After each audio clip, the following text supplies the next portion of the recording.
우리가 성서를 읽을 때 논리와 상식을 좀 적용을 해보자. 읽는 대로 그냥 다 받아들이는 것이 아니라.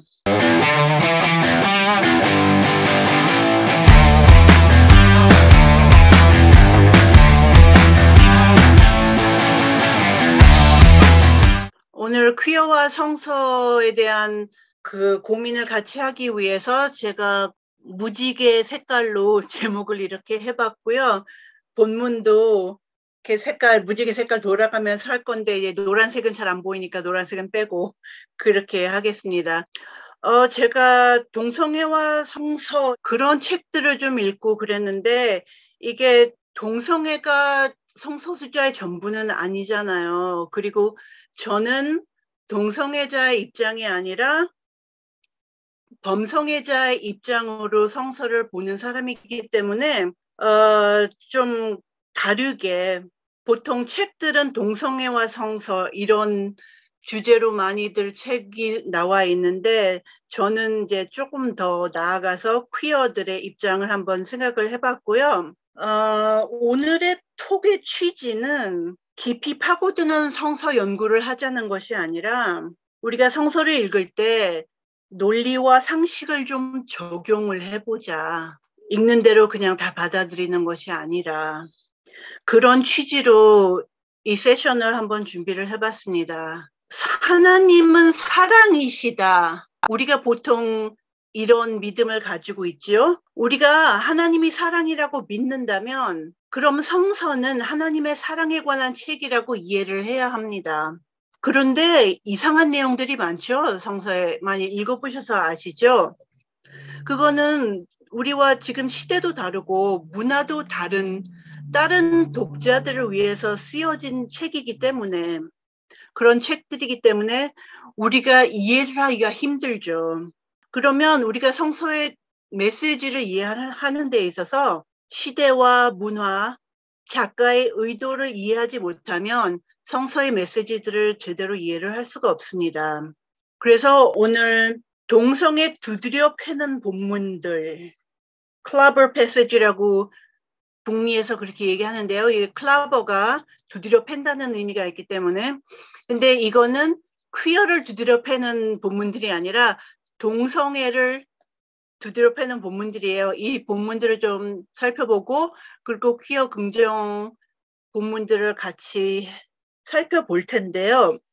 먼저 제가 생각하기에 가장 성서에서 퀴어들을 affirming하는, 긍정하는 본문이라고 제가 생각하는 그 본문부터 시작을 할게요.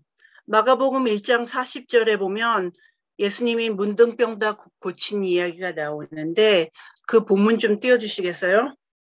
복음서에 예수님이 이렇게 치유하시는 이야기들이 많이 나오는데, 왜 이 본문이 특별히 퀴어를 어퍼밍을 하는 이야기일까? 그거는 이 이야기에서 이 문둥병자가 치료를 받았다는 게 중요하지 않기 때문이에요. 여기 그 녹색으로 돼 있는 깨끗이 나아라 하고 예수님이 말씀을 하셨는데, 깨끗하게 되어라, 우리 성경에 그렇게 번역이 되어 있는 이 단어는 헬라어로 카타리조라는 단어인데, 이 단어가 참 재미있는 게, 고대 이스라엘에서 제사장이 피부병이나 등등으로 부정해진 사람들을 격리시켰다가 돌아와서 검사를 받을 때 너는 더 이상 부정하지 않으니 우리 공동체 안으로 이제 다시 돌아와도 된다 하고 재판장이 선고하는 느낌으로 제사장이 그렇게 선포를 해요. 아니면 너는 아직 깨끗해지지 않았으니까 다시 나가 있어, 이렇게 말을 한다던가.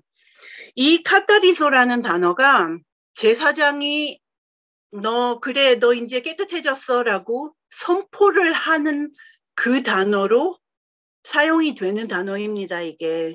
그래서 중요한 거는 이 병자가 나았다는 게 중요한 게 아니라, 예수님이 이 사람에게 나는 네가 깨끗하다고 선포한다, 너는 부정하지 않다라고 선포하는 장면입니다. 이거는 병에서 고쳐주는 거가 중요한 게 아니라 이 병자가 그 겪고 있는 스티그마, 오명이라고 하죠, 우리말로.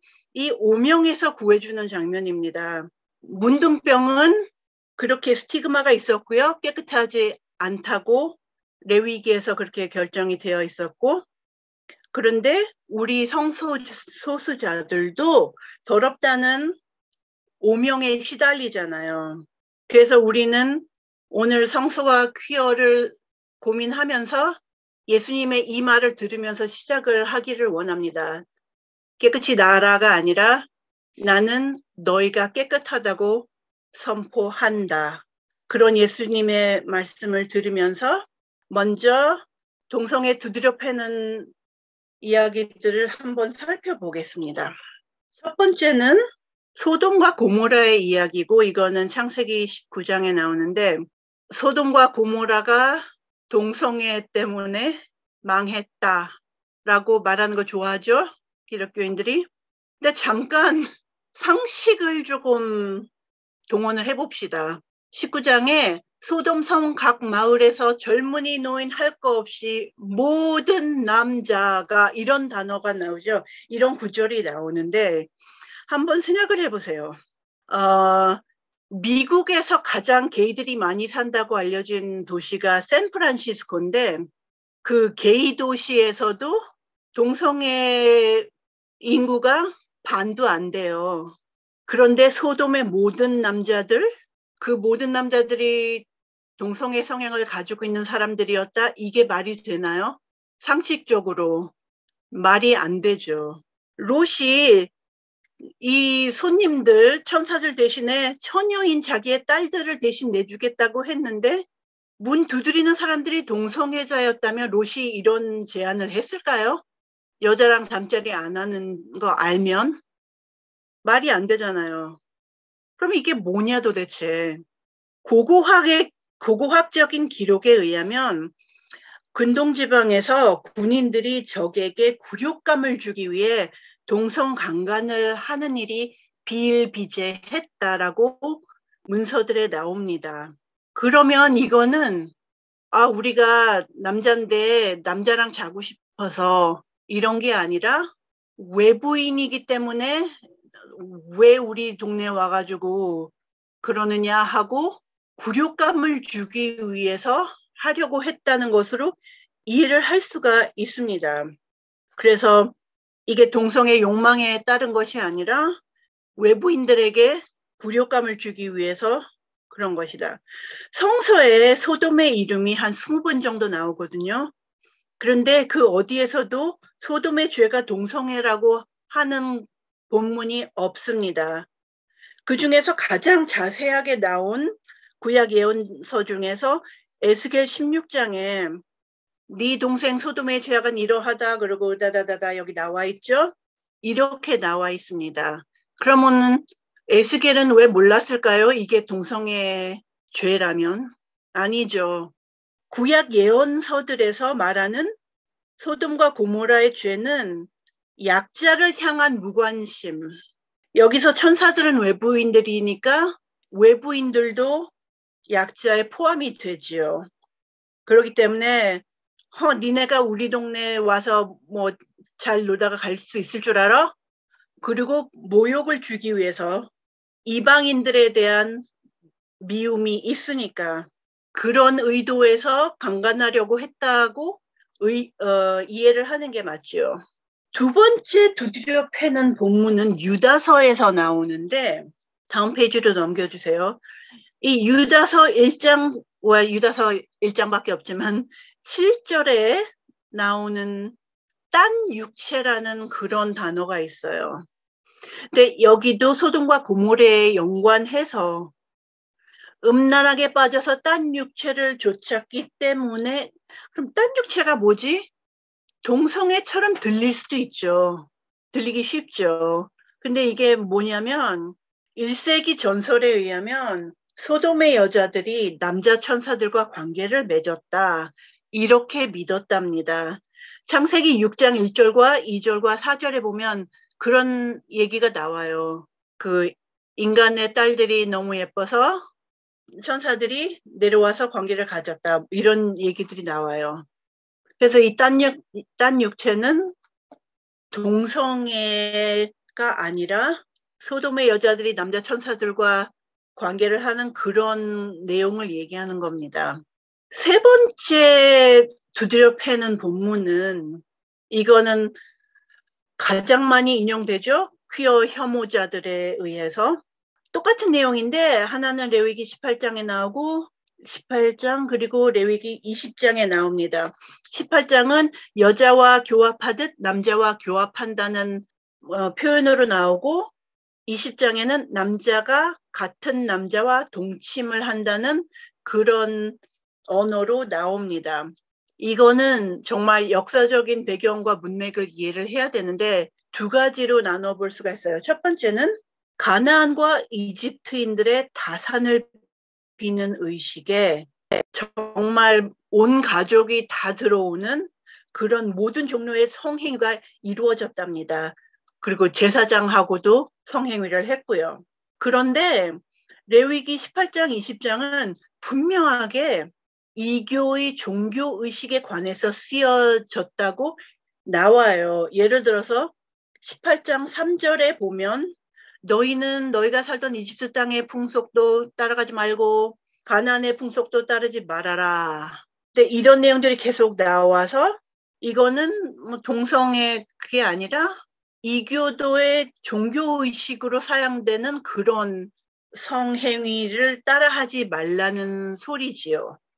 여러분들이 이해를 하셔야 하는 게 동성애를 반대하는 그런 구절들이 이렇게 몇 개 나오지만 성서에 이게 우리가 현재 이해하는 성적 지향으로서의 동성애를 이야기하는 게 아니에요. 이 모든 것들은 다 이교도들의 종교의식에 사용되는 그런 동성애 행위를 얘기하는 거고 우리랑은 상관이 없죠. 우리가 같은 성을 가진 사람과 사랑에 빠지고 같이 살고 싶어하고 결혼하고 싶어하고 이렇게 인생을 쉐어하고 싶어하고 이런 우리가 이해하는 그런 동성애하고는 상관이 없는 내용이라는 거를 좀 기억을 하시고요. 근데 두 번째로 이걸 어떻게 이해를 해야 되느냐. 왜 남자가 남자와 교합을 하면 이게 망측한 짓이니까 죽어야 한다라고 하느냐. 그 또 하나의 이유는 그 당시에 이스라엘인들이 큰 나라로 발전을 해야 하는 그런 미션을 가지고 있었어요. 하나님의 선택된 백성이기 때문에 인구가 많아야 되거든요. 그렇기 때문에 임신과 출산으로 이어지지 않는 성관계는 정죄를 하고 있습니다. 모세오경에서. 그러니까 이 남자와 남자가 동침하는 경우도 그렇게 나오지만 창세기 38장에 유다의 며느리 다말의 이야기가 나오는데 다말이 유다의 첫 번째 아들과 결혼을 했는데 아이를 낳고 남편이 죽었어요. 그러면 거기 법도에 따라서 둘째 아들과 다말이 다시 결혼을 해서 그 큰 형의 씨를 이어가야 하는 의무가 있는 거죠. 근데 이 둘째 아들이 다말과 동침을 하다가 생각을 하니까 이 여자 임신시켜봤자 내 아들 아니고 우리 죽은 형의 아들인데 나한테 이게 무슨 이득이 되는가 생각을 해서 바닥에다가 씨를 버려요. 그랬더니 하나님이 벼락을 내려서 이 아들을 죽여요. 이 남자와 남자가 동침을 하면 망측하니까 죽어야 된다고 하는 것은 이런 컨텍스트에서 이미 이해를 해야 한다는 거죠. 남자가 여자랑 잤는데 씨를 낭비했더니 하나님이 쳐 죽였더라. 똑같은 거예요. 임신과 출산으로 이어지지 않는 성관계였기 때문에 하나님이 좋아하지 않았다는 거죠. 네 번째 두드려 패는 본문을 보면요. 이거는 로마서에 나오는데 바른 관계와 못 바른 관계 이런 그게 나와요. 하나님을 영화롭게 해드리지 않는 자들, 이게 올바르지 못한 관계가 뭐냐면 하나님을 영화롭게 해드리지 않는 자, 우상 만드는 자, 창조주 대신 피조물을 숭배하는 자, 자연스러운 이성애를 버리고 쾌락을 추구하는 자, 온갖 불의와 악행과 탐욕과 악의, 시기와 살의와 분쟁과 사기와 적의로 가득 차 등등 여기 이렇게 쫙 나열을 했는데 이런 사람들이 올바르지 못한 관계를 추구하는 사람들이라고 로마서 1장에 나오는 겁니다. 여기 나오는 동성의 행동은 앞에처럼 우상숭배, 종교의식으로서의 성행위를 의미하는 거고 억제되지 않은 쾌락 추구하는 것, 방탕한 성관계, 이게 어떤 의미냐면 본인의 자연스러운 성적 취향을 떠나서 아무나랑 성관계 하는 거. 그러니까 이게 본인의 자연스러운 성적 취향을 떠나는 거니까 이게 이성애자가 동성애 사람과 자면 그런 거고 동성애자들이 이성 파트너와 하는 것도 이게 안 좋은 관계라는 거죠. 올바르지 못한 관계라는 거죠. 그러니까 하나님이 나를 동성애자로 만들었으면 나는 동성과 사랑을 하는 게 맞아요. 이 본문 또한 우리가 이해하는 성적 지향으로서의 동성애를 이야기하는 게 아니라는 것을 다시 한번 얘기를 하면서 5번째로 넘어가겠습니다. 5번째는 이게 비슷한 거라서 이렇게 같이 묶어놨는데 고린도전서와 디모데전서에 나오는 두 단어들을 좀 살펴볼 거예요. 고린도전서 6장에 우리말로 여성 노릇을 하는 사람들이라고 번역하는 단어가 나오고 디모데전서에는 남색하는 자 이렇게 번역이 된 단어가 있어요. 그러면 그 여성 노릇을 하는 사람들부터 한번 볼게요.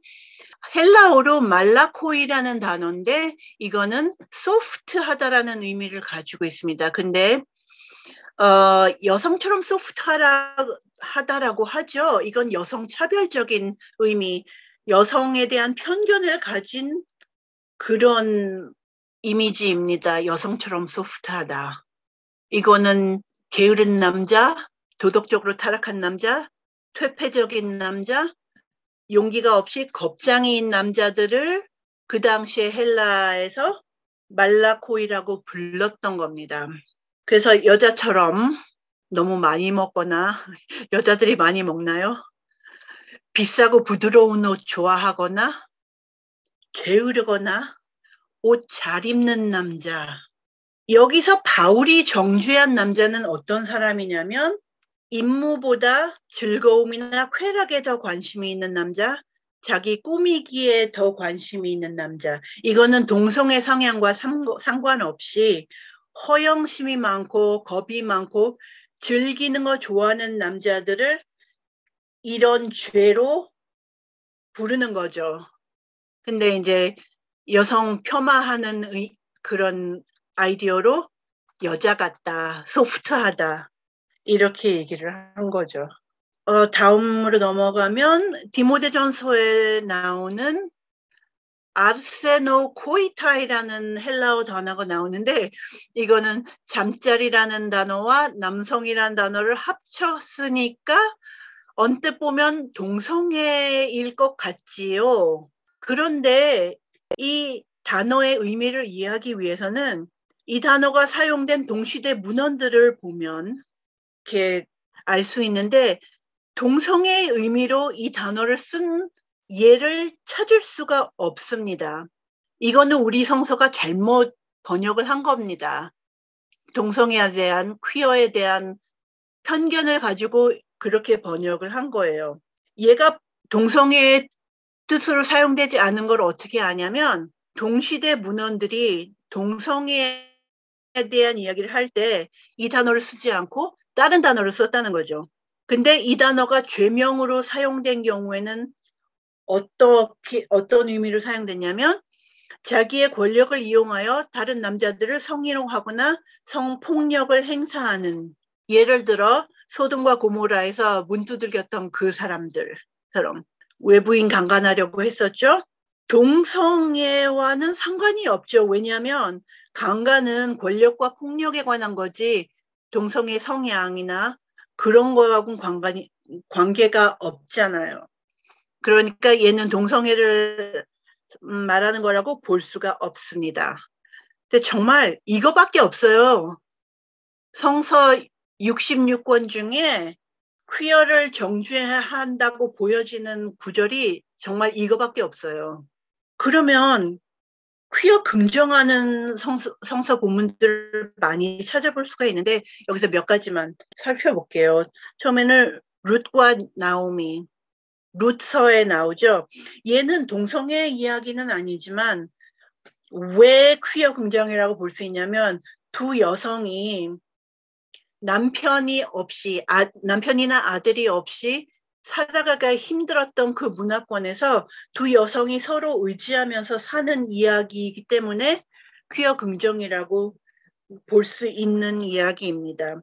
당시 여성은 남성 없이는 지위도 없었고 살아남기가 힘들었죠. 나오미의 도움으로 룻이 보아스와 결혼하고 아들을 낳았을 때 이웃 사람들이 이렇게 얘기합니다. 나오미가 아들을 보았다. 이거 룻하고 보아스의 아이인데 나오미가 아들을 보았다라고 이웃 사람들이 얘기했어요. 그만큼 나오미는 룻에게 중요한 사람이었다는 거죠. 서로 의지하고 서로 도와주고 살았으니까. 나오미의 도움으로 룻이 보아스와 결혼하게 되고 이제 편안하게 살 수 있게 되었고 아들도 생겼고 처음에 룻이 나오미를 떠나지 않겠다는 의지를 밝힐 때 했던 연설 부분이 있죠. 이거 굉장히 결혼식에서도 많이 쓰는 연설이죠. 당신이 가는데 내가 가겠다. 당신의 신이 나의 신이 되겠다. 이런 내용인데 이거 결혼식에서 되게 많이 읽는 구절이거든요. 그렇기 때문에 우리가 이 나오미와 룻의 관계를 부부와 비슷한 맥락으로 볼 수가 있는 거예요. 둘이 그런 사이였다는 게 아니라.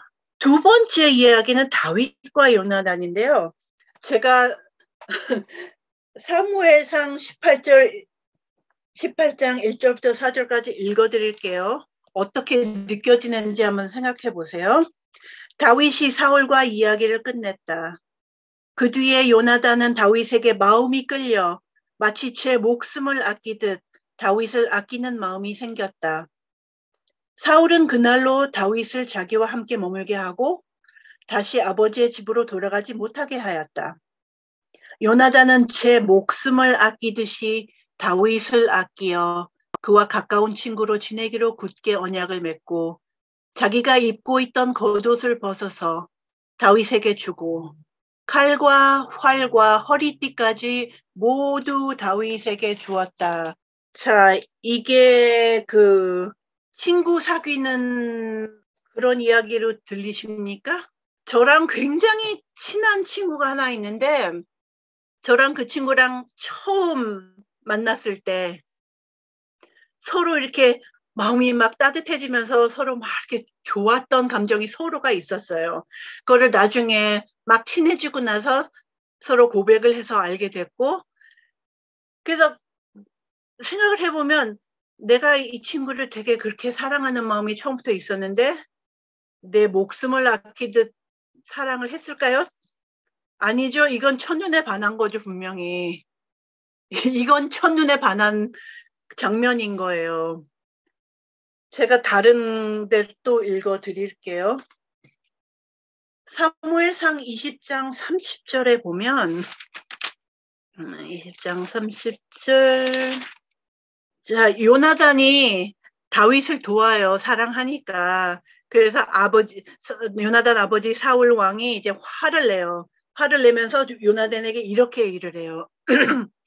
이 패역 무도한 계집의 자식아, 네가 이새의 아들과 단짝이 된 것을 내가 모를 줄 알았더냐.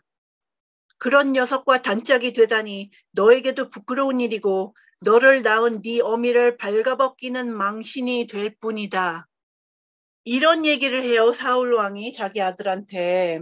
근데 그 어머니의 발가벗김, 이 모욕은 성적인 의미를 내포를 하고 있습니다. 가족의 발가벗김을 말한다는 것은 성적인 의미를 내포하고 있습니다. 그래서 이는 요나단이 그의 가족에게 성적인 수치심을 가져왔다는 그런 비난을 하는 겁니다. 그러면 다윗과 요나단이 성관계도 하는 관계였다가 우리는 이해를 할 수가 있는 거예요. 둘이 사랑을 하니까 잠자리 할 수 있잖아요. 또 한 군데를 읽어드릴 건데 이건 사무엘 하에 사울과 요나단이 싸우다 죽어요. 그리고 다윗이 사울과 요나단을 주고 조가를 짓는데 1장 23절에 이런 말이 나와요. 사울과 요나단은 살아있을 때에도 그렇게 서로 사랑하며 다정하더니 죽을 때에도 서로 떨어지지 않는구나. 독수리보다도 더 재빠르고 사자보다도 더 힘이 세다니. 26절을 읽어드릴게요. 나의 형제 요나단.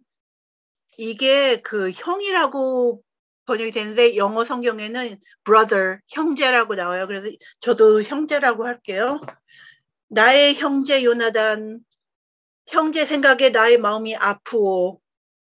형제가 나를 그렇게도 아껴주더니 나를 끔찍히 아껴주던 형제의 사랑은 여인의 사랑보다도 더 진한 것이었소. 여인의 사랑보다도 더 진한 사랑을 했다고 고백을 하고 있습니다. 이래도 둘이 절친이었다고 생각하십니까? 단지 절친이었다? 그렇게 보기가 힘들죠. 상식적으로 생각을 했을 때. 이게 위대한 사랑 이야기가 아니면 무엇이겠습니까? 조나단은 세자였는데도 불구하고 자기가 사랑하는 다윗을 위해서 왕좌를 포기를 한 사람이에요. 그래서 다윗이 왕이 될 수 있도록 이건 정말 위대한 사랑 이야기라고 생각합니다. 저는. 세 번째로 제가 퀴어 긍정 본문이라고 선택한 것은 사도행전 8장에 나오는 에디오피아 내시의 이야기입니다.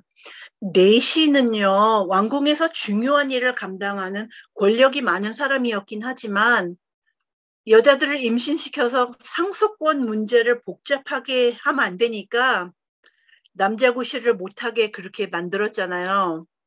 그래서 완전한 인간으로 존중받지 못했습니다. 기억하시죠? 임신과 출산으로 이어지지 않는 성행위는 벌 받는다고 했다고? 그러면 남자구실을 못하는 남자는 완전한 존중받는 남자로서의 그게 안 되는 거잖아요. 그런데 하나님은 이런 내시를 선택을 하셔서 빌립으로부터 설교도 듣고 세례로 받을 수 있도록 그렇게 해주셨어요. 왜냐하면 세례는 하나님의 자녀로 인정받는 의식이니까.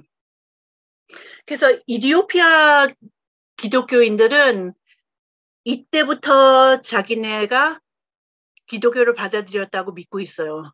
이디오피아는 사실 되게 오랜 기독교 전통이 있는 나라고요. 그래서 제대로 인간으로 존중받지 못했던 사람인데 하나님께서 이를 마다하지 않으시고 선택을 하셨다. 그래서 세례받게 하시고 하나님의 자녀로 삼아주셨다. 네 번째는 백부장의 종을 고치신 예수님 이야기인데요.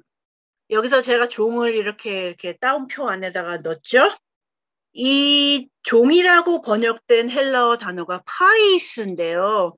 이 파이스는 소년이나 아들 아니면 종 그런 의미가 다 있었는데 왜 그러냐면 그 당시에 헬라 문화권에서는 어린 소년을 종이자 동성 애인으로 데리고 있는 그런 로마 시민들이 많았어요. 그래서 소년이 종이고 종이 동성 애인인 거죠. 로마 문화가 이랬어요. 그렇기 때문에 이 백부장이 와서 예수님한테 우리 종을 좀 고쳐주세요. 그리고 그렇게 큰 믿음을 보였는데 예수님이 그걸 몰랐겠어요? 헬라 문화에서 살고 있는 사람이었는데 그런데도 상관하지 않으시고 고쳐주시고 이 백부장의 믿음을 칭찬을 하셨어요. 다섯 번째는 아리마대 요셉의 커밍아웃 스토리입니다. 이거는 내 복음서 모두에 나오는 이야기인데 예수님이 돌아가시고 나서 요셉이 와서 예수님의 시체를 달라고 요구를 했어요. 이게 요셉의 커밍아웃 순간입니다. 요셉은 공의회 의원으로서 가진 게 많은, 잃을 것도 많은 사람이었어요. 사회 지위가 높았으니까. 그렇기 때문에 드러내놓고 예수를 따를 수가 없었어요. 그래서 이제 그 옷장 안에서만 예수를 따르다가 예수님이 죽은 후에 이건 아니지 하는 생각이 들은 거예요. 그래서 나는 예수님의 제자다 라는 거를 이렇게 커밍아웃을 하는 거죠. 시신 달라고 하면서. 우리 그 퀴어 분들도 그런 사람들 많잖아요. 겁나서 안전하지 못하니까 커밍아웃을 못하고 있는 사람들이 많은데 그러다가 무슨 큰 일이 생기면 이러고 있으면 안 되겠다. 그래서 서포트를 하기 위해서 나오잖아요. 나는 게이다 이런 식으로. 그리고 그게 자랑스럽다 하고 선포를 하죠.